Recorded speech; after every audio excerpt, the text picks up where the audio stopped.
Welcome back to Fantasy Football by Committee, powered by Flurry Sports. It can be tough to win a fantasy league on your own, but at FFBC, we will work together to bring home the hardware. Hosted by Zach Bruner and the rest of the Flurry Sports crew, we will give top-level analysis, answer your questions, and, well, go off on other tangents. That was after I tried to get ChatGPT to admit that 9/11 was an inside job, but it stood firm. It gave quite a few solid points that it was true. Welcome to Fantasy Football by Committee. The show starts in 3, 2, 1. Hello, everybody. Welcome back to the Waiver Wire Show. Apologies, we haven't had these the past couple of weeks. Started a new job, which had me working on Mondays and Tuesdays. But today I am free, and we are here to talk about some of the top waiver wire pickups, some of the fantasy football news from this past week, mostly injury stuff, obviously. Wrote down a few names to pick up. But the biggest thing for this week, and, I guess we have to thank the incompetent NFL schedule makers for this, but after a week that I deemed as fantasy football hell with the injuries, but 6 teams on bye, no bye weeks this week. So waiver wire pickups, you're not really scrambling to field a lineup, most likely, unless you did suffer an injury. But overall, you have your full repertoire of players, your full team of players. You're not struggling with bye weeks like last week. Talking about me, I had to start Badgent in a super flex league because I had nobody else. But we will be going over some of the fantasy football stuff. I think we have 4 bye weeks next week if you want to look ahead to that.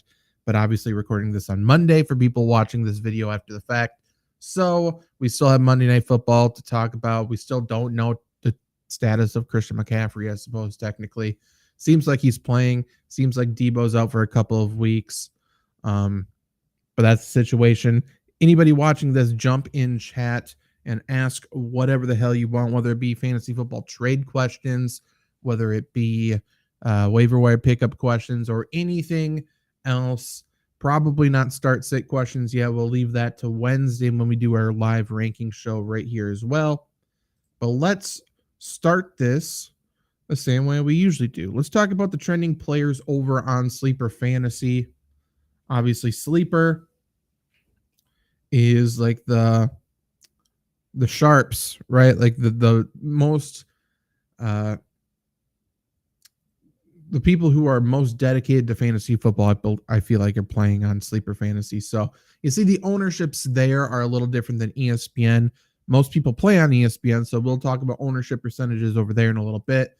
But on Sleeper, let's talk about the most trending players, the players who have been picked up the most over the past 24 hours. Obviously, most waivers will be processing Tuesday night, but some leagues doesn't really matter. Some leagues don't have that. You can just pick up players whenever you want. And the 2 most picked up players are in the same backfield. It's probably not the most surprising. And Vinny, I'll get to you in 1 second after we talk about the Rams backfield here. 2 most trending players up: Darrell Henderson and Royce Freeman. Darrell Henderson picked up in nearly 400K leagues over the past 24 hours, rostered in 36% of Sleeper Fantasy leagues. Royce Freeman owned in 26% and has been picked up in 230,000 leagues.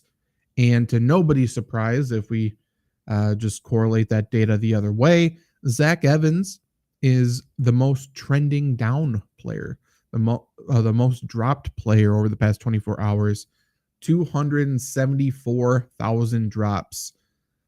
We said this on Wednesday show. I did. I think it was Wednesday. Must have been Wednesday. How I didn't understand why people were saying Zach Evans is the premier pickup, and I didn't really understand why he would be getting all of these touches. Turns out he got 0 touches, which obviously is lower than what I thought. I thought he was going to get something. I talked about how I think Zach Evans is extremely talented. I think Zach Evans has the makings to be a 3-down back in this league, but Sean McVay has shown 0 indication of wanting to use him or wanting to use these really young rookies right away in the backfield. He wants to temper expectations a little bit. I stuck my head out for Kyron Williams last year in a very, very similar situation. Look how good he's been this year. Obviously, he's injured. I don't believe he can come back until week 12. He was put on IR. So with him out for at least must be 3 more games here in a bye week, there's value to be had in this Rams backfield. And Darrell Henderson, picked up off of the street onto the practice squad, was one of the game day elevations. Obviously, we said that was going to happen. The key here is you only have so many elevations. You can only elevate a player so many times. So eventually, the Rams are going to have to just sign him to the active roster. But after playing 57% of the snaps, most carries in the game, 18 carries, 61 yards, a touchdown, had 2 targets as well. I assume he'll be signed to the active roster. Royce Freeman played quite a bit as well, though. Nearly even split. 57% of the snaps for Darrell Henderson, 43% of the snaps for Royce Freeman. Royce Freeman had 12 carries of his own for 66 yards. It looks like a lackluster fantasy day just because he did nothing else. So 6.6 fantasy points, but that's a flex-worthy workload in my opinion. He certainly, body type-wise, it feels like they would use him near the goal line, but I said a similar thing last year when Darrell Henderson was getting goal line carries. I didn't think they would just continue to do that and sacrifice his body. They did. He got hurt. Not a surprise, but with zero investment into the future for him here, yet again, like the Rams, they might as well, as inhuman as it sounds, as shitty as it sounds, they may as well run Darrell Henderson into the ground again, right? Like he's barely 200 pounds soaking wet, but he's going to be getting all these very, very valuable touches. It seems like next week he plays Dallas. That's an okay matchup, whatever. Plays Green Bay the week after that. Obviously, that's a good matchup. Then a bye week. Then he plays Seattle. And then week 12 is when Kyren Williams is eligible to come back. We don't even know if he'll be back. All signs point to he should be ready by then. But yeah, you got 3 more weeks and then a bye week. It's nice that the bye week. Oh, no, never mind. Scratch that. 2 weeks bye week, then another week of seemingly Darrell Henderson full workload. So he is the top pickup of the week. I mean, we don't even need to just disguise that. We don't need to pretend. We don't need to get cute. We don't need to do anything like that. Darrell Henderson is the top pickup of the week. Royce Freeman, despite being the second most trending player, he's not the second biggest pickup in my opinion. It fully depends on what your team needs, but there's running backs available here that can certainly be contributors to your fantasy team. There's some wide receivers as well, though, and we'll talk about them. But let's talk about Vinny's question here. Don't want to ignore you any longer. Need some help? I got Bijan Kamara and Ken Walker. I need 2 to start. Who would you go with? I mean, it's for next week. So, 1, I would tune into the ranking show on Wednesday or join the Fantasy Football by Committee Facebook group. You can see my rankings in there. They get posted on Flurry Sports every week. So I haven't done my rankings yet, obviously. This week's not over yet. My gut call, I'm not worried about Bijan. He had a headache, and Arthur Smith was caring about the player over the, he was valuing his long-term health over everything else. It wasn't anything else. So I imagine Bijan's going to be fine to go. So I would probably sit Kamara, I would assume. Obviously, I'm not a believer in Kamara's touchdown upside, especially now with Jamal Williams back. So that's probably where I'm going to land. Obviously, PPR, he's more valuable. And again, I haven't even looked who teams really play next week. Let's do that super quick for you, just in case there's a glaring must start or do not start. Saints play the Colts. That's okay. It's going to be tough to run in the middle. Ken Walker, Seattle plays Cleveland. That's tougher. And then the Falcons play Tennessee, so none of the matchups are great. But yeah, gut call right now, I'm probably sitting Kamara. Probably. I value Bijan the highest out of the three still. So it's going to be between Walker and Kamara. Cleveland's scary. Like, we don't even need to pretend. They still are scary, but I'm probably sitting Kamara. I think he has the lowest likelihood to score a touchdown. Good question. Any other questions? Definitely fire them away from anybody in chat.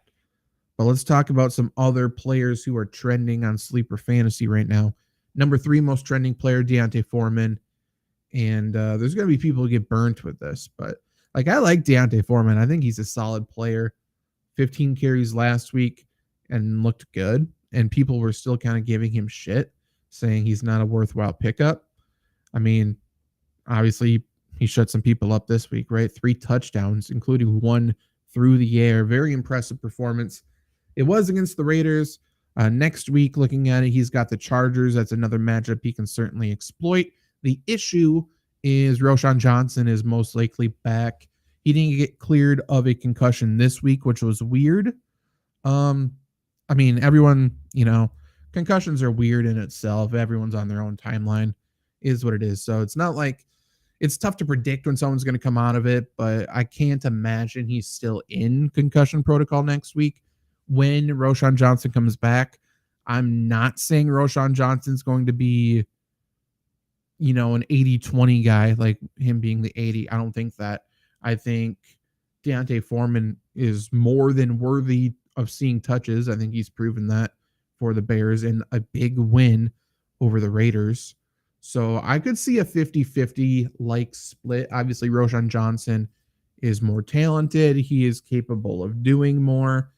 Again, Khalil Herbert's another player who went on IR. Khalil Herbert out until at least week 11. So we do have a couple more games with Deontay Foreman in a decent workload, I would say. Chargers this week, Saints the week after, and then Panthers the week after that.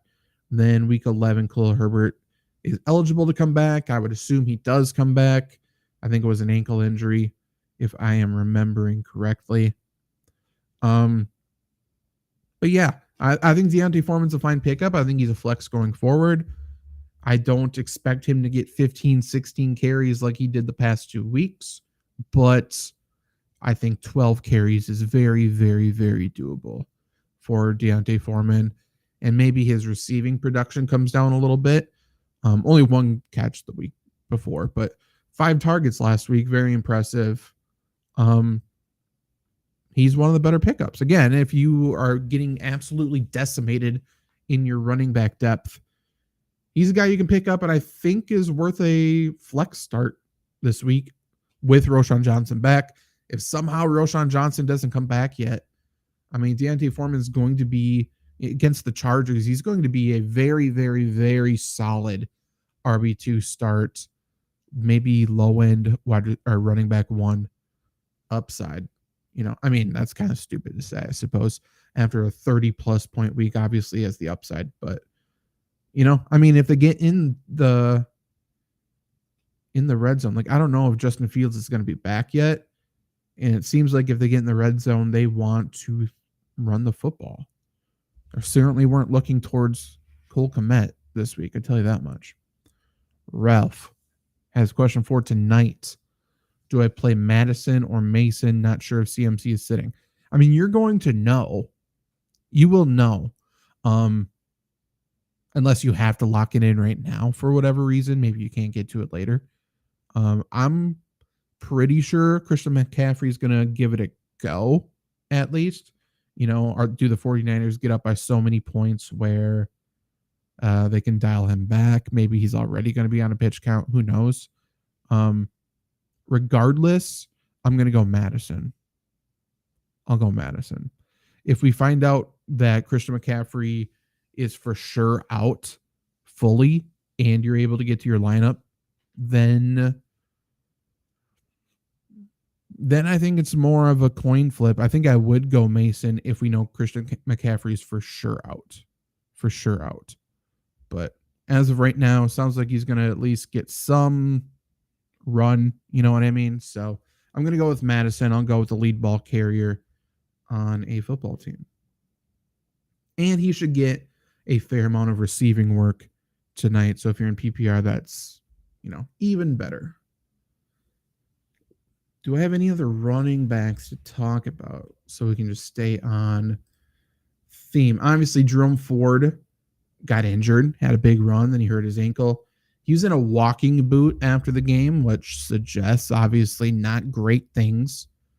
Let's see who the Browns play next week. Browns play Seattle, so an okay matchup there. It seems like he's going to miss, and if he misses, obviously, Kareem Hunt's the guy.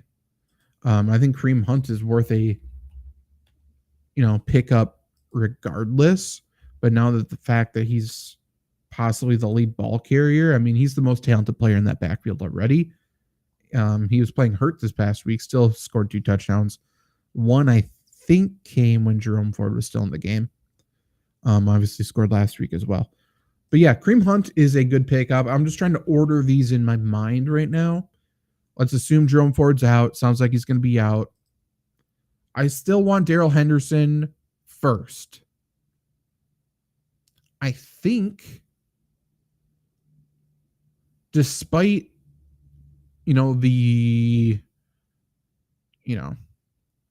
other player in the backfield are being on IR, so we know they're going to be out, I think I'd still put Deontay Foreman below Kareem Hunt.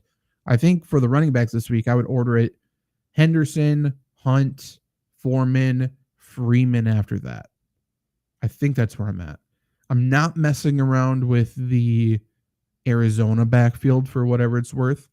I know Keontae Ingram didn't even get a carry this week. I'm not even sure if he saw the field. That was stupid, I would say. DeMercado, I mean, he had an okay game, right? 13 carries, 58 yards, 4 catches, 17 yards. Fine game. I'm not rushing to pick him up. Obviously, a 16-team league or something, you're really decimated and you need some depth. DeMercado should be owned. He should be owned. I don't really want to start him unless I'm panicking. How owned is Jamal Williams? Is only owned in 42% of leagues. He only had 5 carries this past week, but I think I'd rather own Jamal Williams than DeMercado. I think I'd rather own Jamal Williams than Royce Freeman, unless you need somebody to start this week. So full breakdown. I'm going Henderson, Hunt, Foreman, Williams, Freeman, DeMercado. That's what I'm doing. Lots of running backs. A lot of running back value available. So the 0 RB people, they had a little hiccup there. They were all like, hey, look at this. We got Raheem Mostert. We're good. The Raheem Mostert did nothing. But they got value again. And me owning Nick Chubb in every fucking league, I have some value to pick up too, which is nice. Jacob, guy in my league offered me Kareem Hunt and Gus Edwards for Devontae Smith. Running backs are currently Kamara, Jacobs, Gainwell, Keontae Ingram, and Khalil Herbert. Wide receivers are Kupp, Devontae, D-Hop, Jacoby, and Deontay Johnson. Gus Edwards is another one. I suppose he's only owned in 50% of sleeper leagues. I mean, Gus Edwards, we know exactly what he is. Obviously, he's a player I love. I've talked about a shit ton. That 80-yard reception is a fluke, right? Like, he is a 50 to 65-yard rusher, essentially. And if he falls in the end zone, awesome. Like, that's kind of what he is. Getting Hunt and Edwards doesn't make me feel great. Like, I don't think you're upgrading your running back room. So no, I'm not doing that. You're actively downgrading your starting wide receivers to just get more depth at running back. You're not even upgrading it. So can't do it. Just a tough having Devontae be the clear number 3-4 option in Philly. I mean, he's been a little banged up. I don't think that's necessarily the case. Obviously AJ Brown's one. We know they want to run the football, but like, I'm not putting Goddard ahead of Devontae Smith, despite that being the case for 2 weeks now. Like, I mean, it is what it is. You just got to downgrade him. A lot of people were valuing him as like a top 12 wide receiver going into this year. And he was one of the receivers we talked about a bunch because I just didn't understand it. Other people on the show really liked him, but like talent wise, he's got it. I just didn't understand the role. And I think, Water's sort of finding its level right now. He's a wide receiver too. He's fine. He's going to, better days ahead. Got to keep starting him. You know what I mean? So I'm not downgrading one position. Jacob also has Darrell Henderson. I mean, yeah, again, you're starting Darrell Henderson over probably both of the guys that were offered to you. So yeah, can't do it. Doesn't make you better. Spencer, keep firing questions away, by the way. Do we think Kyren Williams will be an immediate start when he returns, or think Henderson will still bring in some points then? I think Henderson will be mixed in if he's still healthy, but I think Kyren Williams will be the clear and obvious majority leader. So at least for fantasy wise, like, yes, I think he'll be an immediate start. Again, like the Rams don't value Darrell Henderson's body, it feels like. Last year didn't make sense to me. Again, barely 200 pounds soaking wet. They use him on the goal line. They ran him into the ground. He got hurt. Surprise, surprise. He comes back this year. They use him in the goal line again this week and not Royce Freeman, who's more built for it.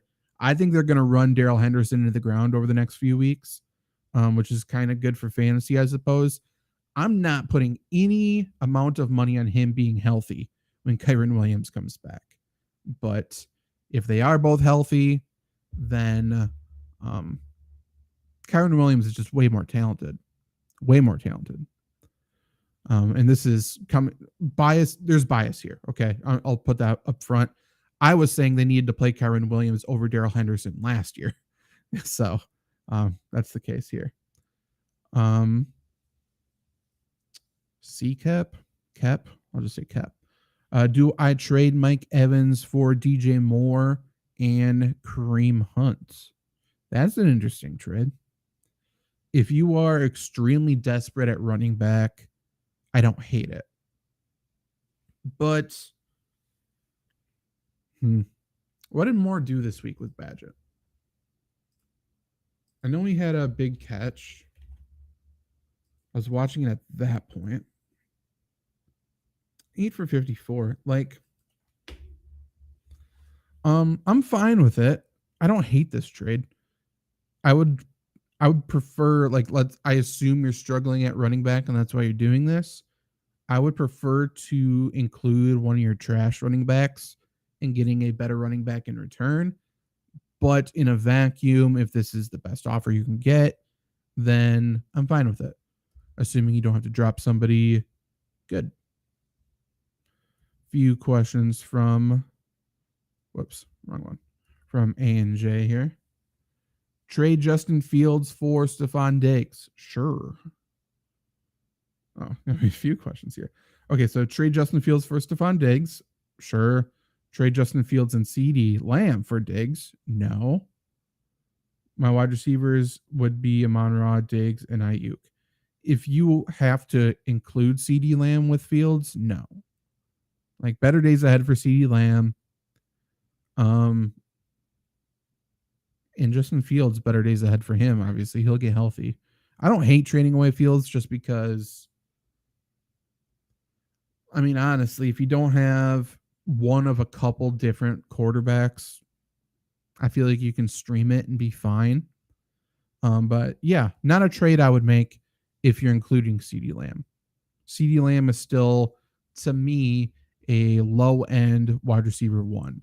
So you're talking about a quarterback 1 and a low-end wide receiver 1. Even if you value him as a high-end wide receiver 2, I don't think in a super flex league. Okay. I mean, that's even worse then because you're trading away a good quarterback. So no, don't do it. The Citizen, I hate Herbert. Guy never checks down to an open Eckler, tries to force it downfield. I'm an Eckler owner, obviously. I can't disagree with you. Like, Justin Herbert, I think, has all the talent in the world to be a top tier quarterback, obviously. I think his biggest issue is he doesn't have good coaching. But yeah. I got a lot of shit for saying he's not in my top 12 last year. And I stick to it.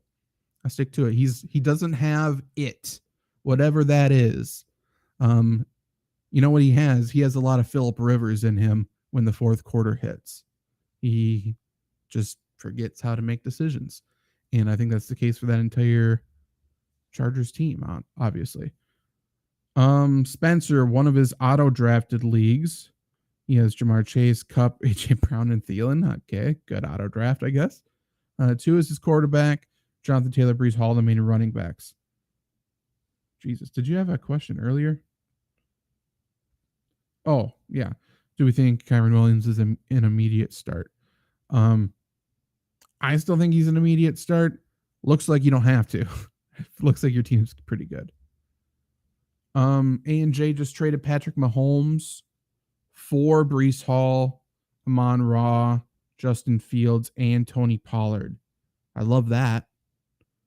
And he wants to get rid of CD because of Pollard. I don't think you need to get rid of a Cowboy just because you have another Cowboy unless you actively despise the Dallas Cowboys. Then, fantasy football is about fun too. It's not just about winning. Winning's fun. But that offense is going to very clearly be good enough to support the 2 top players. Those are the 2 top players. So I don't think you need to get rid of them. You know what I mean? You don't need to.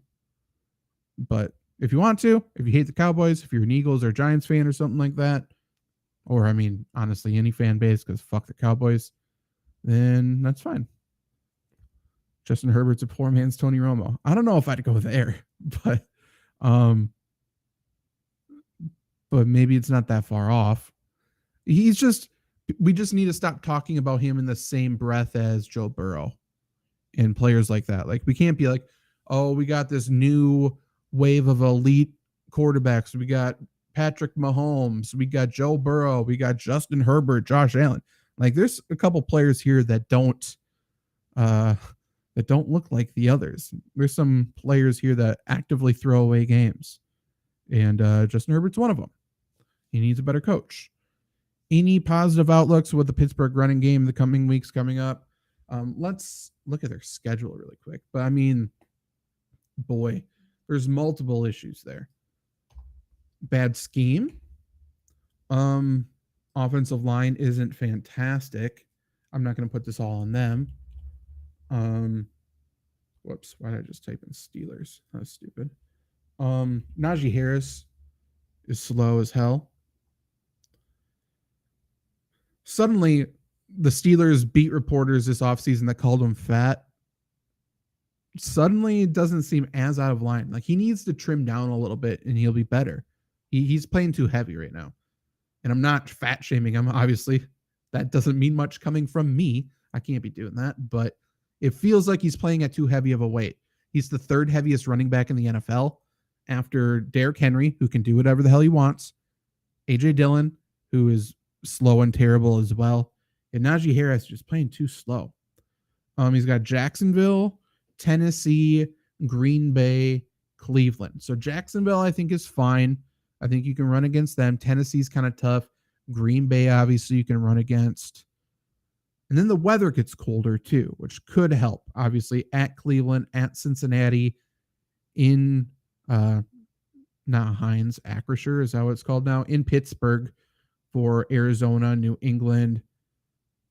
I think there's better days ahead. The biggest issue is like the Steelers' offense is horrendous. It's horrendous. The scheme is terrible. So if the scheme's terrible, if we're not moving the ball, you need more snaps in plus territory. You need more snaps in valuable situations. If the touchdown upside for these Steelers running backs is low, and Najee Harris especially, I'm not predicting Najee Harris to break a fucking 80-yard run, score a touchdown. That's the biggest knock against them. And that's why when we devalue James Cook or devalue maybe Miles Sanders last year, something like that, where it's like when they get Alvin Kamara, when they get into the red zone, their touchdown upside's low because the quarterback's going to take it or they have other options that are going to score the ball. Jahmyr Gibbs, same thing. So the Steelers, they're just not even getting into the red zone. So if we're saying, okay, we can pencil him in to not score a touchdown, then all of a sudden he has to have a shit ton of yards or receptions to even be valuable. So it's like that's the biggest issue against the Steelers right now. I thought it was going to be better this year. Clearly, George Pickens is a player, throw it up and he's going to come down with it. 50-50 chance at least, maybe 65-35 favoring him. They just don't do that shit. Matt Canada's terrible. Steelers are terrible offensively. And it's hurting their fantasy players, obviously, because they don't have big plays and they're not in scoring position. How often do I go by projected points in the fantasy app? I don't, just because I set the rankings, right? So like my rankings have been included in Fantasy Pros for a number of years. I've been working in this industry for nearly a decade. So I have my own rankings and I go by my rankings. So I don't go by projected points. Now, there are certain sites that are way more accurate than others, I would say, for fantasy points. Like if you play on ESPN, for sure never go by projected points. Like I'm pretty confident they still have projected points for players who have been out for multiple weeks, right? But yeah, I wouldn't go too much by projected points. I would mostly advise you to like read our articles and like join our shows like this and ask questions, or join the Fantasy Football by Committee Facebook group that's linked below since you are on YouTube here. You can ask questions there whenever you want. You can ask questions anonymously as well if you're worried about people in your league finding out you're in there and seeing your strategy or something. But yeah, especially projected points, never go with it on ESPN. Never go with it on any site in the beginning of the week. Is what it is. And Jay, down 7. Have Ayuk and Kittle to play tonight, but he has 49ers defense. Do you think I got it? I do. I think you got it. I assume decent game out of Ayuk, and Kittle comes to play. Kittle comes to play in primetime. He just always does. And while it's not National Tight Ends Day, it's the day after. So I expect both of those players to do pretty damn well tonight. As long as the 49ers do not score defensively, don't score a touchdown or something, I think you'll be okay. How do we think Brock Purdy's going to do tonight? I think he'll be okay. I think, he's going to, considering all the bye weeks and stuff, he will flirt with those top 12 numbers, I suppose. They just need to get Danielle Hunter under control, I would say, on the edge. As long as he has time to throw, this Vikings defense is trash. It's bad. So he has Brock Purdy and the Niners defense down 20 points. Think I can make up enough to come back and win? I think so. Like if you asked me to project number of points for Purdy, I would say maybe he's probably going to get close to 20 himself. So yeah, I think you're good. Spencer, is Goff still a safe backup for Fields while he's out? Yes. Let's see what the Lions' schedule is, but notoriously, Jared Goff isn't good on the road. And he proved me wrong last week, and then this week he proved me right. So absolutely nothing went well for the Lions this week, obviously. I think he returns home for a primetime game this week, if I remember correctly. I guess I don't have the days in front of me. I think it's a Monday night game against the Raiders, though. So then, love him this week. He has a bye week after that. So maybe Fields is back then. I have no idea. But like schedule-wise, Goff's schedule's fucking awesome. He's got Raiders this week, bye, Chargers, Bears, Packers. Saints is a little tough. Then he's got the Bears, Broncos, Vikings, Dallas. So yeah, if you can buy low on Jared Goff, anybody else who doesn't have him, I love it. Amon-Ra should get healthier. Jameson Williams hopefully gets worked into the offense a little bit more. David Montgomery coming back is going to help the offense overall. Yada, yada, yada. Brock's a Lions fan. Me too, kind of. I'm a Packers fan, Packers insider, host a Packers podcast. Went to the Packers-Lions game last year in full Lions gear, though. Hard not to cheer for the Lions. Hard not to, and it's hard to cheer for the Packers, to be honest. Knowing the things I know, seeing the things I see. Not a fan of this Packers regime whatsoever, so happy for you.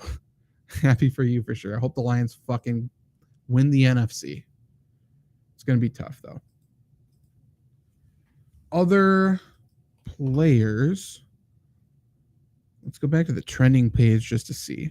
Oh, I never even talked about the wide receivers. Jesus. Okay, so let's see how much he's owned on Sleeper. Like, Josh Downs is a stud. I really like Josh Downs. One of my favorite players coming into the draft, if you were watching our draft coverage. Obviously, Gardner Minshew at quarterback now helps him quite a bit. He has, let's do quick math here, 20, 32, 35. 35 targets over the past 5 weeks. 6+ in 4 of those 5 games. This week, obviously, massive performance, 125 yards and a touchdown. He doesn't seem like a player who's going to have those big plays. I don't think he has a ton of touchdown upside. I don't think he's going to have many breakout plays, but in PPR leagues especially, I think he's going to be a pretty solid option the rest of the way. Like, I think he can give you wide receiver 3 value pretty steadily. Like, I think he's an easy throw. He's an easy check down. He's a chains mover. Like, he's going to be good. He's going to be good. I wouldn't expect this week's value, going forward, but he's going to be good. The other wide receiver people need to start paying attention to and pick up. He's owned in only 39% of sleeper leagues, which means it's going to be even lower on other sites. Kendrick Bourne is a major part of this Patriots offense. 87 or more % of the snaps each of the last 3 weeks. He's benefited from some of the injuries there, but even when they get healthier, I mean, they have to use him. He's the only one really producing in that wide receiver core. Last week, 10 catches, 89 yards. This week, 6 catches, 63 yards and a touchdown. 3rd touchdown of the year. Again, Kendrick Bourne, probably a wide receiver 3 going forward. Next week, he has Miami. I think a decent chance Miami's down both of their cornerbacks once again. Then he has Washington. That's a good matchup. The Colts, that's a good matchup. There's a bye week. Then he has the Giants. That's a good matchup. The Chargers, that's a good matchup. Steelers is okay. Kansas City's tough. Then Denver. Like, yeah, Kendrick Bourne's someone who needs to be picked up. I think you can start him relatively safely the rest of the way. I suppose there's going to be some questions about Julio Jones. You can leave Julio Jones.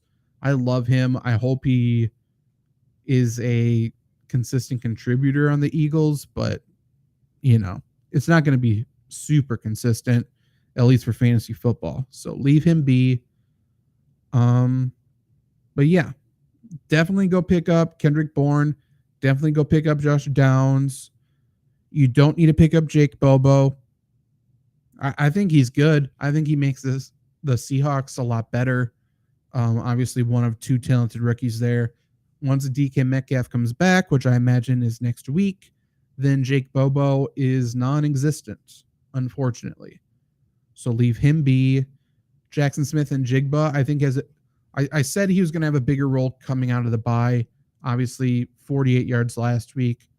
Not exceptional, but it's a bigger role this week without DK. He had a big role. If DK or Lockett miss any time going forward, I think Jackson Smith and Jigba is going to be a solid start. Otherwise, he's kind of a bye week fill-in the rest of the way, probably. Kendrick Osborne, or KJ Osborne, Jesus Christ. Whew. Pause one more time. KJ Osborne here. He plays tonight. Obviously, 49ers defense is tough. We will see how much success the Vikings passing attack has overall. However, he's another one of those guys who's going to be one of the better bye week fill-ins going forward, I think, with Justin Jefferson out. He is the 19th most picked up player, it looks like. Owned in about the same number of leagues as Josh Palmer. I prefer Josh Palmer with the Chargers. Big game from him. Obviously, he's the own over Quentin Johnston going forward. Quentin Johnston needs to get a lot better this offseason, to put it lightly. Brandon Powell's a sneaky play as well with the Vikings. If you're playing a DFS tonight, I need to look at their salaries and everything like that, I suppose, still. But Brandon Powell, I imagine, is pretty cheap, and I think he is involved. Big Titans fan here. Going back to the chat, by the way. Thank y'all for sticking around. Spencer's a big Titans fan, pulling for the Lions in this year, in years to come as well. Fair enough. And hey, I like the Titans too. I'm interested to know if you're still here, Spencer. I'll talk through your other questions as well, but I want to know who you want the Titans to go with at quarterback for the future. Truthfully. Obviously, Tannehill hurt. Willis, draft pick last year. Levis, draft pick this year. What are you wanting the Titans to do as a Titans fan? I was hoping to play in some 12-team leagues this year. I had to settle for 10-team leagues. So many options on waiver wire that I don't really need to pick up. Yeah. That's the issue with some of those more shallow leagues. Looking for someone other than Love to replace Fields. Smart choice. Jordan Love sucks at football. Matt LaFleur sucks at calling plays. Anybody catch your eye between Wilson, Dobbs, Ritter, Minshew? I think Minshew is going to be fine going forward. What's his schedule? Saints, Panthers, Patriots, bye, Buccaneers. Not the easiest. I think Russell Wilson's fine. Dobbs, I'm not picking up. I mean, honestly, and we can transition to this, I suppose. Look and see if Kyler Murray's out there. Let's see how owned Kyler Murray is on Sleeper. I think on ESPN it's got to be pretty low. Kyler Murray on Sleeper is owned in 49% of leagues. So over half of Sleeper fantasy leagues, Kyler Murray's available. So I'm going to pick him up there. Let's see what he is on ESPN. Just for comparison's sake. He's owned in 22% of ESPN fantasy leagues. I'm not a Kyler Murray fan, obviously. Anyone who's followed me since Kyler Murray was drafted knows that. I don't think Kyler Murray plays this week. Okay? Like I said, in the summer, I was projecting him Halloween.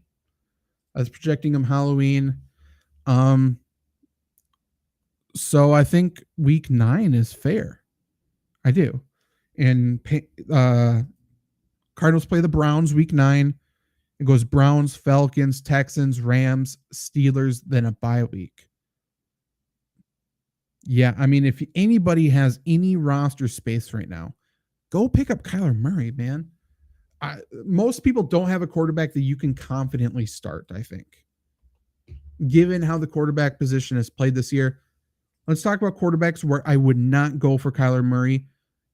But even still, if you have an open roster spot, pick up Kyler Murray and maybe trade him. But like if I have Jalen Hurts, I'm feeling good. If I have Mahomes, I'm feeling good.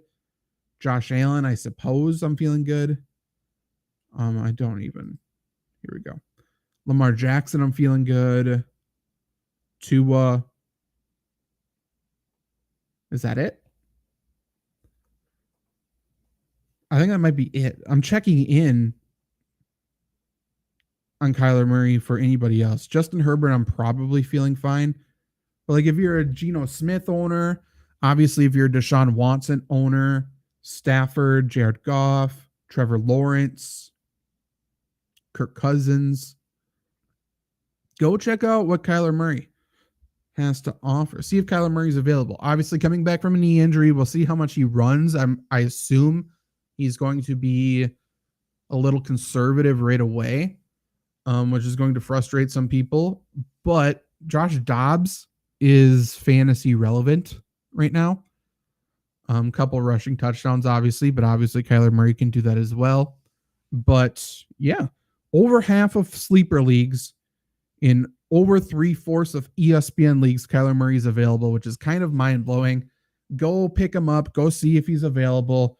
He might be the best pickup of the week. He's up there. He's up there. And someone who I picked up last week in a bunch of leagues relates to what Spencer's saying right now. I picked up Malik Willis in a bunch of leagues last week just to see if he would start this week. But he says Levis hasn't really gotten the chance to show out yet. I'm just ready to see someone other than Tannehill at quarterback. That's fair. That's fair. I think if you believe in Levis whatsoever, and I'm not one of those people, but if you believe in him whatsoever, I don't think you can play Levis this year. That offensive line is so bad. And, you don't want to put somebody out there and just ruin them. So put the more mobile Malik Willis out there, see if he can impress, see if he can do anything. Maybe he proves he's the quarterback of the future. Maybe he proves he's the quarterback of the future for a different team that wants to trade for him. I don't know. But that's what I would do. Like, I'm not putting Levis back there and just letting him get hit in the chin over and over and over like Tannehill has. Tannehill's gotten the shit beat out of him this year. And I understand the frustration from Titans fans towards Tannehill. It's tough to blame him for much, given this offensive line, which is atrocious. It's so bad. I understand you guys got Skronsky. Skronsky's great. Should have dedicated more offseason assets towards that offensive line. Let's see what Malik Willis is owned in sleeper. Because I do think there's a decent chance he starts this week. Are they going to show him? What are we doing? There we go. He's rostered in 2% of sleeper leagues. Interesting. Yeah. I mean, I think I'd rather pick up Willis over Dobbs, over Minshew. Ritter has been confusing because Ritter over the past 3 weeks has been pretty good for fantasy. He's been atrocious. He's been as bad as ever in reality. He got a rushing touchdown this past week, obviously, which helped his value. I'm not believing it. I need Ritter to show me more. I need Ritter to look like a good quarterback before I can pick him up. I just can't do it. I kind of scattered around for this episode, so apologies for that. Any other trending players, any other pickups that are worthwhile? Again, no bye weeks this week, so I don't think anyone's really hitting the panic button heading into week 8. There's a lot of people who are, staring at a shitty record, maybe a 2-5 record or something, and you need to start winning games. Then you're probably panicking. Would it be worthwhile for the people watching now live, people watching after the fact, would it be worthwhile to do a scheduled stream that's just answering trade questions this week? Because this is probably a good week to fire off some trades. Maybe we could do it tomorrow night. Maybe we do it Wednesday instead of the ranking show. Maybe we do it.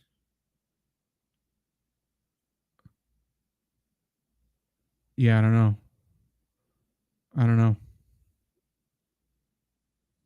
But if there's any interest in a trade show, fantasy football trade show, let me know. And maybe we'll do it. Because I like answering your guys' questions. It would for sure be more than just me. Thank God. But yeah. Any other players? Let's roast some other people from the industry. How about that? That's a fun thing to do. Oh, is there any injury news? Let's look at that, actually. Christian McCaffrey will play tonight if the person who was asking about Christian McCaffrey is still here. He will officially play tonight. So get him in your lineups. I'm starting him as normal. If you have Christian McCaffrey, you're starting him. And I would start, for the question earlier, I would start Madison over Mason then. And appreciate you, Spencer. Appreciate you. We're always live Wednesday night, 7 p.m. Central for the ranking show. We're always live immediately before Thursday Night Football, answering some start-sit questions. And then I've been doing Mondays here for this waiver wire stuff. New job with Underdog has thrown a wrench into it. Sometimes it's Mondays, sometimes it's Tuesdays, but I want to keep doing that. And maybe we do some fantasy basketball stuff as well if you guys are into fantasy basketball. Obviously, that starts tomorrow. Not much injury news here. Jimmy Garoppolo is expected to be back this week. Means nothing other than maybe that's better for Devontae, I suppose. Let's just type in fantasy football waiver. Let's see what other people are saying. I want to know who the top pickup is. It has to be Henderson, right? For most people. We already declared that here, I suppose. Fantasy pros. Let's see what they got to say. Kyler Murray, Bryce Young. Don't need to pick up Bryce Young. Gardner Minshew. Okay. Badgett. You don't need to pick up Badgett. Tyjae Spears. Yeah. I mean, if he actually is only rostered in a third of leagues, go pick up Tyjae Spears for sure. Devin Singletary. You can. Tank Bigsby. Nah. Josh Downs, Kendrick Bourne, Demario Douglas. You don't need to pick up Douglas. Jalen Hyatt. You don't need to pick up Hyatt. Don Kincaid. I think that was kind of a fluke this week, but worth an eyebrow raise, I would say. Taysom Hill. if anyone's expecting Taysom Hill to do what he did last week, boy, I got a beach house in Montana I could sell you. Okay. Yeah. I mean, pretty weird week. JJ, ask your trade offer, and then maybe we'll end on that, depending on other questions y'all got. Yeet. Thoughts on trading Amari Cooper and Deontay for CeeDee Lamb? I don't hate it. Like, I feel like there's better days ahead for Amari Cooper. I really thought he was going to be decent this week. And I suppose the switch at quarterback probably impacted that a decent amount. But if you are absolutely stacked at wide receiver and you are not currently even thinking about starting Deontay Johnson, then I'm okay with it. Like, I don't want you destroying your depth for CeeDee Lamb. But if essentially you're just trying to upgrade from Amari Cooper to CeeDee Lamb, then I like it. Do I like Rashad White as an automatic RB2 start? In PPR, I suppose he's mid to low end RB2, like automatic. Like, the volume's there, which is all you're really looking for. Touchdown upside again is low. I wouldn't say automatic. But I think he's going to be okay going forward. Oh, sorry. Didn't read your other stuff. Other wide receivers are Ayuk, Adams, Kirk, and Thielen. That's interesting. Yeah, I would do it. Because obviously you feel good about Ayuk, Adams, and Kirk. Thielen, I think you can sell high on, probably. I like him. I thought he was going to be good this year. That's come to fruition, but he's been so good where it's like, you got to take a temperature check. You got to see what other people in your league are thinking. You got to put some feelers out there. Because if you can sell high on Adam Thielen, sell high on Adam Thielen. Ayuk and Madison for Evans and Pitts. I would want Evans and Pitts, assuming your running backs are fine. Right? And some people get frustrated when I preface trade answers with that, but like running back this year, especially, so decimated by injuries, committees, and everything in between.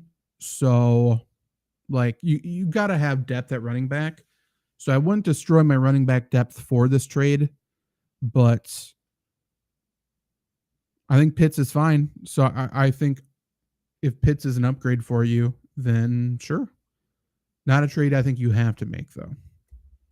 Fully depends on the strengths of your team. Spencer, biggest thing about week 7 is the Titans didn't lose. Hell yeah. Hell yeah. Hey, that's fine. Undefeated this week. That's how I was feeling with the Packers last week. Johnny just turned 1-6. No chance of making the playoffs. What a waste of a season this was. All my drafted players were inconsistent. Adams, Lamb, Devontae Smith, Waddle. Yeah. Doesn't help that I am the second highest scoring team, but one player on my opponent's team has an insane boom game. I hate that.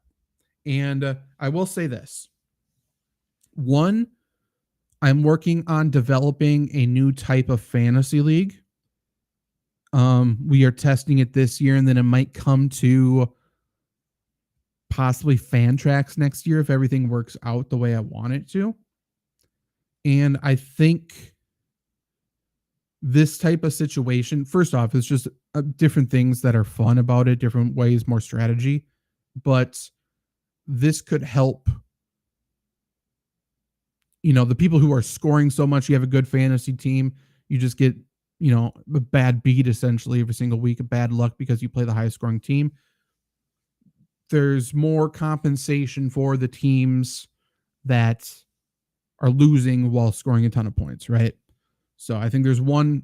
So first point, watch this channel because there might be something really awesome coming, and you may be one of the first people ever who get to play this new type of fantasy league. 2, this is the reason why playing against the league median every single week is essential.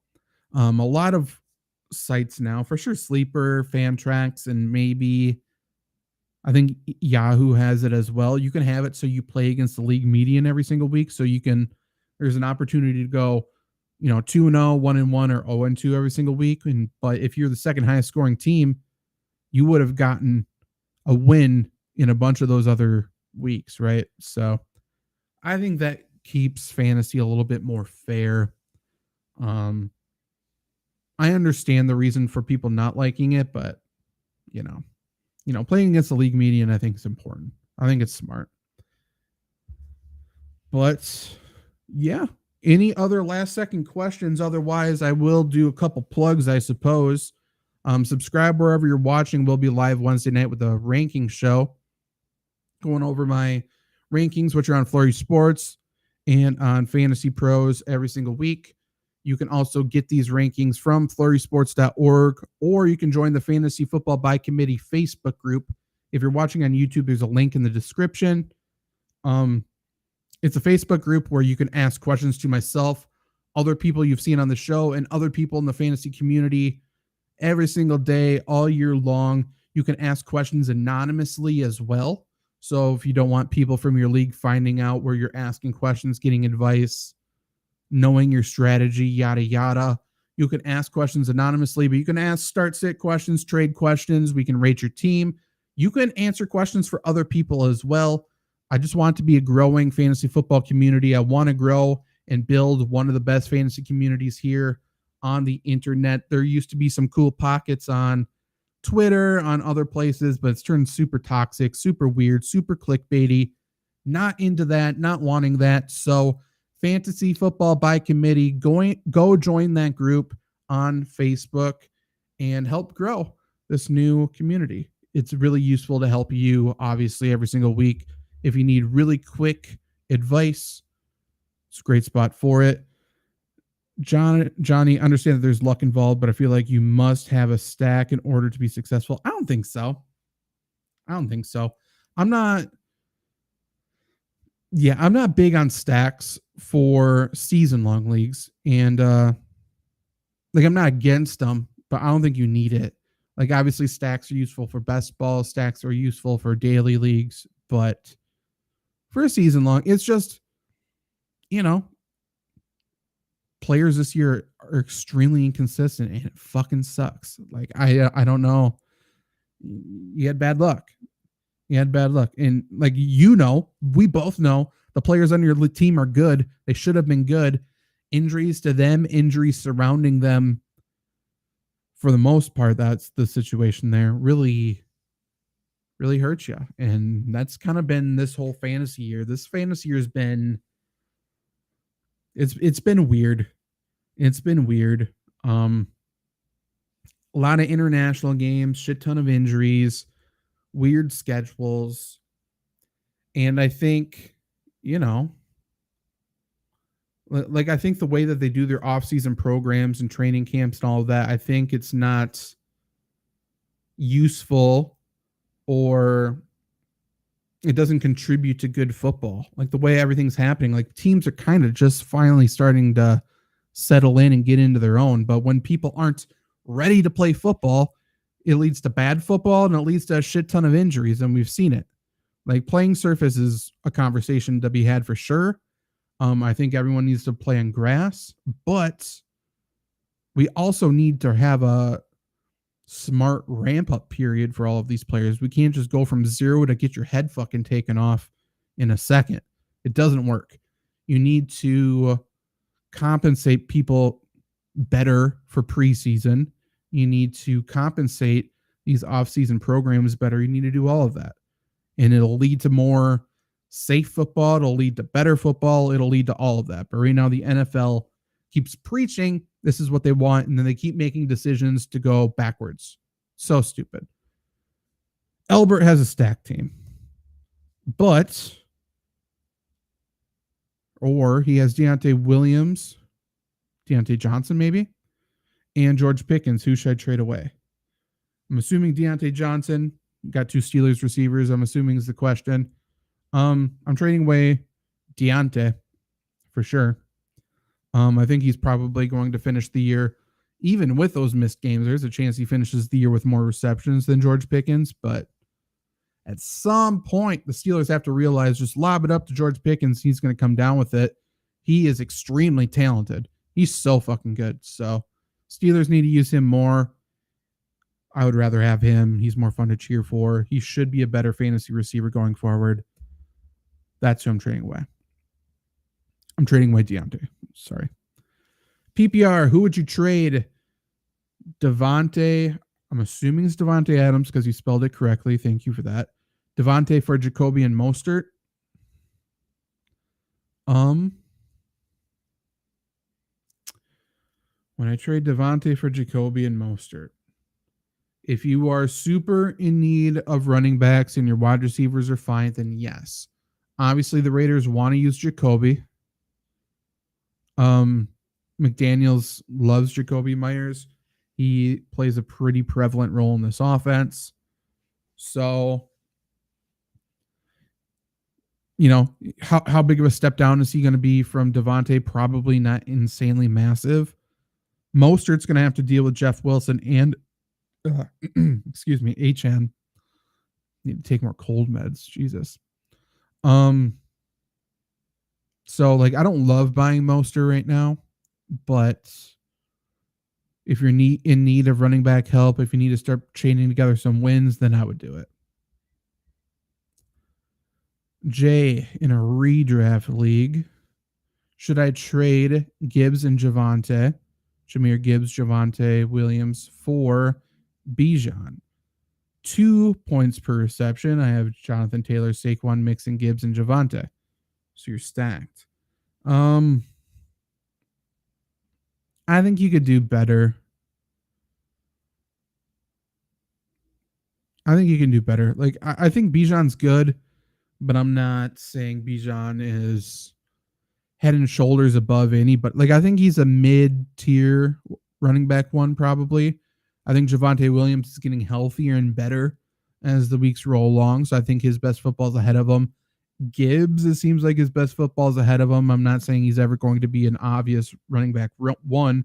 I don't think that will be the case, but I think his stock is increasing. It's rising. So, no, I don't think I'd do that trade.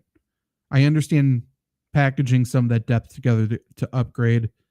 I just don't think that's a big enough upgrade. Would I trade Ridley and Higgins for Waddle and Rashad White? I don't love Ridley.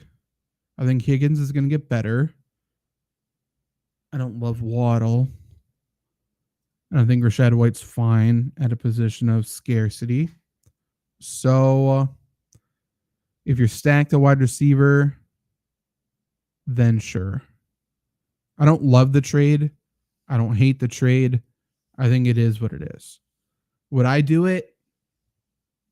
Probably not, because my favorite player out of these four is probably Higgins still. No. Do the trade. Waddle's fine. He's okay, right? Like, Waddle is not any worse than Ridley. So if you need running back help, do the trade. But don't do the trade, just trade. You know what I mean? St. Louis, welcome back. I have Christian McCaffrey and Mason up 6. Who do I play? Play Christian McCaffrey. He's active. You play him. Gotta play him. Don't get too cute. Don't get cute with it. Gotta play him. Thanks, Johnny, for the sub. Do I do draft rankings? Yeah. Probably will get the first overall pick next season, so need to start planning accordingly. Yeah, absolutely. We do draft rankings. Should do more shows and stuff like that, I'm assuming, for a dynasty league. Or maybe it's just, if you lose, you get the first pick in a redraft league next year. I don't know. But yeah, we do all that stuff. So definitely come back, hang around. Cohen, should I trade Waddle for DJ Moore? I hate single position for single position trades, but yes, I think I would value Moore slightly higher rest of season. I don't think there's a massive winner or loser in this trade, I suppose, but I think I'd rather have Moore. Close. Any last second questions before I jump off of here? Let me know. Again, join the Fantasy Football by Committee Facebook group. You can ask more questions there to myself, other hosts, and other people in the community. You can answer people's questions as well. Sub to wherever you're watching. We'll be live here on Wednesday night as well, going over my fantasy football rankings for the week. Immediately after, we also do our live Green Bay Packers podcast. You can listen to me piss and moan about the Packers. Always a good time. And then Thursday nights, obviously, we go live right before Thursday Night Football as well. Hoping to add some other shows coming up as well.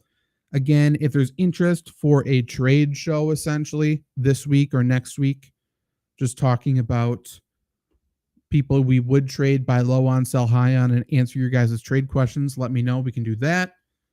If you are in need of a fantasy football award, whether it be a championship belt, a trophy like that, or other super customizable trophies, champ chains, championship rings, go to trophysmack.com, use the promo code Flurry, and get everything you want from there.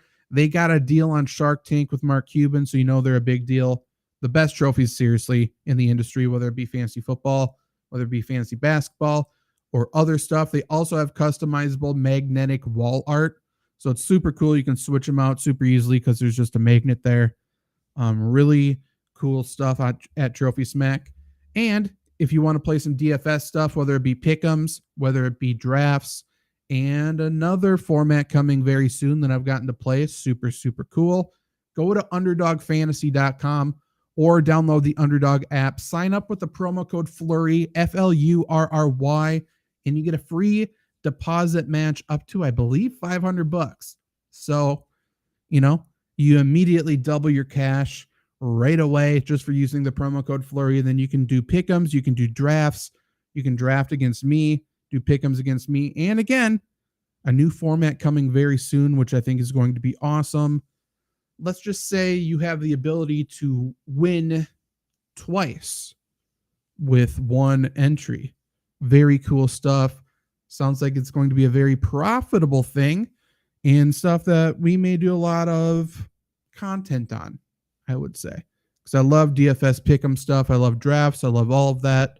So go to underdogfantasy.com, download the Underdog Fantasy app, promo code Flurry, double that deposit, help out the show, help out yourself, build that bankroll up, and I will see you Wednesday night. Bye.